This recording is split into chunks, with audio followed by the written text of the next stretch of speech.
नमस्कार दोस्तों। इंसान जो आज चांद पर कदम रख चुके हैं, एक छोटा सा जीव जो लाखों साल पहले जंगलों में पेड़ों पर झूलता था, कैसे बन गया इस धरती का सबसे बुद्धिमान जीव। लाखों साल पहले जब इस धरती पर डायनासोर नहीं बल्कि हमारे शुरुआती पूर्वज घूमा करते थे, तब शुरू हुआ एक ऐसा सफर जिसने हर कदम पर प्रकृति ने हमें तराशा। एक छोटे से बिंदु से शुरू हुआ ब्रह्मांड आज अनंत गैलेक्सी, तारा और प्लैनेट का घर है। इस विशाल ब्रह्मांड में एक छोटे से नीले ग्रह जिसे हम धरती कहते हैं। लाखों सालों की यात्रा के बाद हम इंसानों ने इस धरती पर कदम रखा, लेकिन कैसे एक सूक्ष्म जीव से लेकर आज एक बुद्धिमान इंसान बन गए। आइए इन सभी सवालों के जवाब को जानते हैं एक एक करके आज की इस वीडियो में।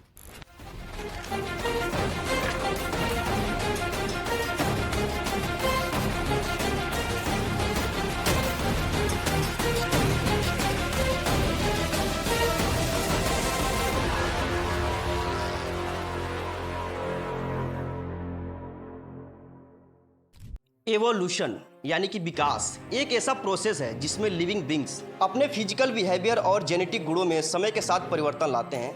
यह परिवर्तन एक जनरेशन से दूसरे जनरेशन तक जाता है, जिससे नए प्रकार के जीव पैदा होते हैं या पुराने जीव अपने को बदलते हैं। इवोल्यूशन के कई सारे इंपॉर्टेंट थ्योरी जो इस प्रक्रिया को समझने में मदद करते हैं, जिनमें शामिल है natural selection, genetic variation, adaptation और स्पीशिएशन। इवोल्यूशन एक साइंटिफिक थ्योरी है जो पृथ्वी पर जीवन की विविधता और जटिलता को समझाता है। यह हमें बताता है कि सभी जीव एक दूसरे से जुड़े हुए हैं और समय के साथ बदलते रहते हैं। इवोल्यूशन के अध्ययन से हमें न अपने अतीत को समझने में मदद मिलती है, बल्कि यह हमारे भविष्य में भी पर्यावरण और प्रजातियों के संरक्षण में मदद करता है। इवोल्यूशन का कॉन्सेप्ट सबसे पहले चार्ल्स डार्विन ने अपने book the origin of species में 1859 में दिया था। उन्होंने बताया कि प्रकृति के चयन यानी कि नेचुरल सिलेक्शन के द्वारा जीव अपने वातावरण के अनुकूल होने के लिए बदलते हैं। डार्विन की इस थ्योरी के बारे में हम आगे बात करने वाले हैं। थ्योरी ऑफ इवोल्यूशन के अनुसार 3.5 अरब साल पहले बैक्टीरिया है।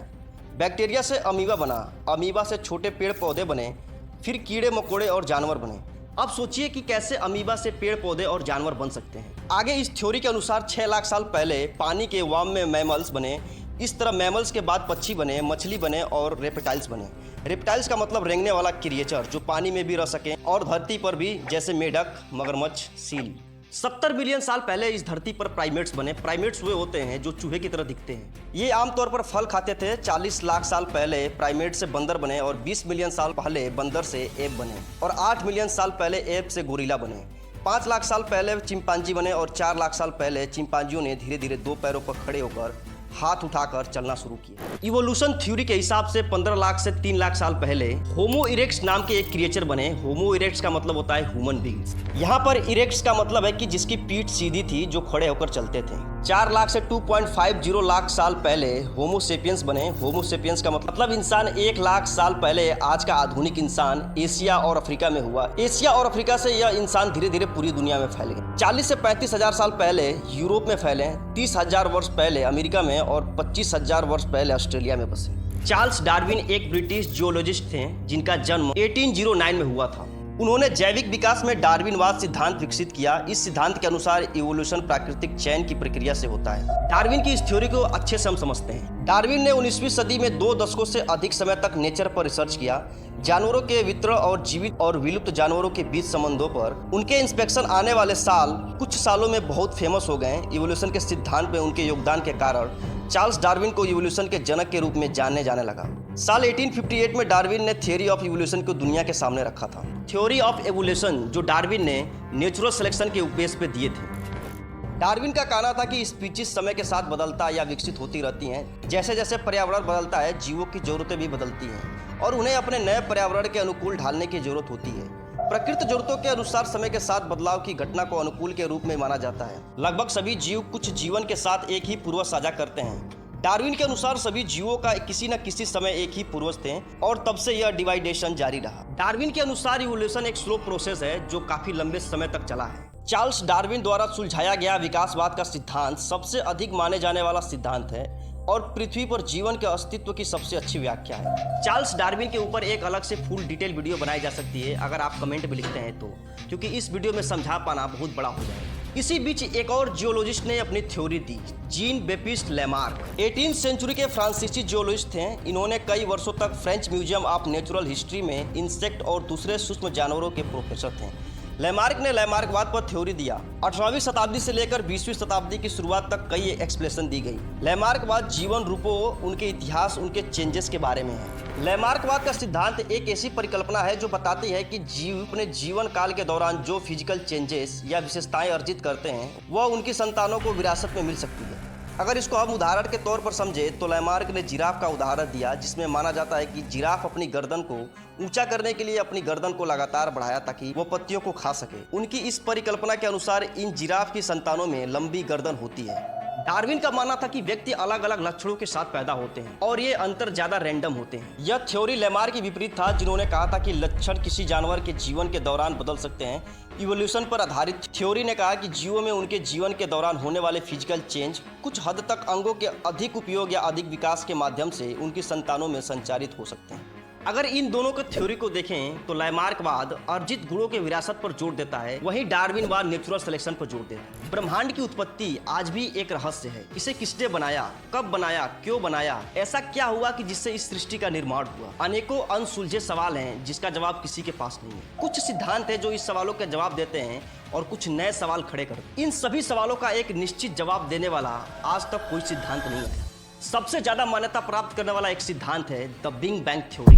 बिग बैंग या जोरदार धमाका ब्रह्मांड की रचना का एक वैज्ञानिक सिद्धांत है। यह इस सवाल का जवाब देने की कोशिश करता है कि यह ब्रह्मांड कब और कैसे बना। इस सिद्धांत के अनुसार कोई 15 अरब वर्ष पहले पूरे भौतिक तत्व और ऊर्जा के एक बिंदु में सिमटी हुई थी।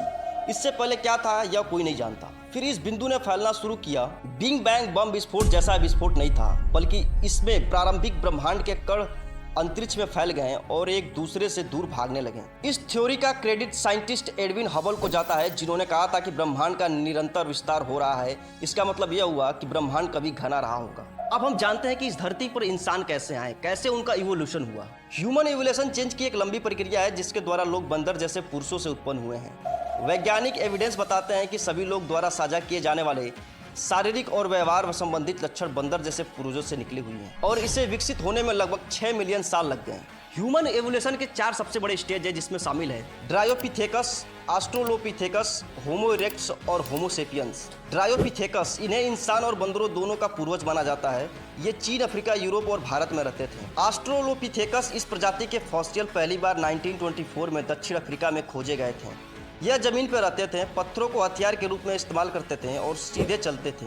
ये लोग 4 फीट लंबे थे और उनका वजन 60 से 80 पाउंड था। होमो इरेक्टस का पहला फॉसिल 1891 में जावा में पाया गया था। इन्हें इंसान और वानरों के बीच की खोई हुई कड़ी माना जाता था। चीन में की गई एक खोज पैकिंग मैन थी। होमो इरेक्टस आमतौर पर कांटे यानी पत्थर से बने औजारों का इस्तेमाल करते थे। हड्डियों और लकड़ियों से बने औजार भी खोजे गए हैं। सामूहिक शिकार के सबूत मिले हैं। आग इस्तेमाल की भी सबूत मिले हैं। माना जाता है कि होमो इरेक्टस गुफा में रहते थे। लास्ट में जो आता है होमो सेपियंस, यानी कि आधुनिक इंसान। होमो सेपियंस का मतलब होता है बुद्धिमान इंसान। होमो लैटिन शब्द है जिसका मतलब है आदमी और सेपियंस भी लैटिन शब्द से लिया गया है जिसका मतलब है बुद्धिमान। इथियोपिया के हाटो में 1997 में खोजी गई 0.16 मिलियन साल पुरानी खोपड़ी, एक वयस्क पुरुष की यह खोपड़ी और एक अन्य वयस्क और एक बच्चे की खोपड़ी 1997 में मिली थी और 2003 में सार्वजनिक रूप से इसे घोषित कर दी गई। सबसे पहले मानव कंकाल का जिक्र अफ्रीका से जुड़ा हुआ है। वैज्ञानिकों के अनुसार सबसे पुराना ह्यूमन स्केलेटन इथियोपिया में मिला था, जिसे लूसी नाम दिया गया। यह स्केलेटन लगभग 3.2 मिलियन साल पुराना है और इसे 1974 में खोजा गया था। लूसी का कंकाल ऑस्ट्रेलोपिथेकस प्रजाति का है, जो प्रारंभिक मानव पूर्वज माने जाते हैं। यह खोज ह्यूमन इवोल्यूशन और इतिहास को समझने में बहुत ही जरूरी हिस्सा रही है। अब हम जानते हैं कि इंसानों ने माइग्रेशन कैसे किया। माइग्रेशन का मतलब एक जगह से दूसरे जगह जाना। ह्यूमन माइग्रेशन के कई सारे कारण हो सकते हैं। ऐसा कहा जाता है कि भाषा का विकास लगभग 50,000 साल पहले हुआ था। इससे इंसानों को आपस में कम्युनिकेशन करने और समस्याओं का हल खोजने में मदद मिली। सोचने और बोलने की इस विकसित क्षमता के साथ इंसानों ने अपने आसपास की जरूरत का समाधान खोजना शुरू कर दिया, जिसके कारण उनका माइग्रेशन हुआ। हालांकि कोई भी उनके अफ्रीकी महाद्वीप से उनके माइग्रेशन का सटीक कारण नहीं बता सकता कि इंसान ने माइग्रेशन क्यों की, लेकिन अधिकांश रिसर्च और अध्ययन बताते हैं कि यह महाद्वीप से संसाधनों की कमी के कारण था। माइग्रेशन की पहली लहर 90,000 से लेकर 30,000 साल पहले कहीं हुई थी। यह लहर मध्य पूर्व के क्षेत्र से होते हुए दक्षिण एशिया के क्षेत्र में और ऑस्ट्रेलिया महाद्वीप तक पहुंची। कुछ हजार साल बाद प्रवास के अतिरिक्त लहरें आए। 40,000 से 12,000 साल पहले हमारे पूर्वज उत्तर की ओर यूरोप की ओर चले गए थे। उस समय उत्तरी क्षेत्र में बर्फीली परिस्थितियों ने शुरुआती मानव मानव के क्षेत्र को बढ़ाने में मदद की थी। दूसरे स्रोतों से पता चलता है कि लगभग 15,000 साल पहले उत्तरी अमेरिका में प्रवास शुरू हुआ था। अगले कुछ हजार सालों में मनुष्य दक्षिण अमेरिका में फैल गए और पूर्वी क्षेत्र में चले गए, जो अब पूर्वी यूनाइटेड स्टेट ऑफ अमेरिका और कनाडा कहलाता है। अब ऐसे में एक सवाल उठता है कि ये लोग माइग्रेशन कैसे करते थे। रिसोर्सेज की कमी के कारण जनसंख्या अक्सर बढ़ती और घटती रहती थी। अफ्रीका में रेगिस्तान, झीलें, नदियां और पहाड़ जैसे कई तरह के क्लाइमेट हैं। भोजन, पानी और रहना जैसे रिसोर्सेज की तलाश के लिए यह लोग छोटे छोटे समूह में बाहर निकलते थे और अपनी ज़रूरत के समाधान की तलाश करते थे। अक्सर ये ग्रुप में फैल जाते थे, कभी कभी वो वापस लौट आते थे और अपने समूह में शामिल हो जाते थे और साथ साथ पलायन करते थे। इस तरह इंसान दुनिया भर में फैल गए और अनेक महाद्वीपों के अलग अलग हिस्सों में जा बसे और फिर यहीं से शुरू होती है अलग अलग जगह से मानव सभ्यता और परंपरा की शुरुआत। जैसा कि हम सभी जानते हैं कि इंसान इस ग्रह पर एकमात्र ऐसा प्रजाति है जिसने पृथ्वी के अलग अलग हिस्सों में सक्सेसफुली पॉपुलेशन बसाई है। हमने ये भी जाना कि कैसे पहले आधुनिक मानव, जिसे हम होमो सेपियंस कहते हैं, दुनिया के अलग अलग क्षेत्रों में चले गए। हमारे पूर्वजों ने लगभग 70 से 1 लाख साल पहले अफ्रीका से अपना माइग्रेशन शुरू किया था और खोज करते हुए पूरी पृथ्वी के कोने में पहुंच गए। अच्छा क्लाइमेट कंडीशन और फूड रिसोर्सेज के नीड से प्रेरित मानवता के इस प्रश्न ने सदियों वैश्विक विस्तार को आसान बनाया। तो उम्मीद करता हूं दोस्तों ये वीडियो आपको पसंद आई होगी। तो मैंने हिस्ट्री के ऊपर ये वाली वीडियो बनाई है, यहाँ आप क्लिक करके देख सकते हैं। वीडियो देखने के लिए बहुत बहुत शुक्रिया।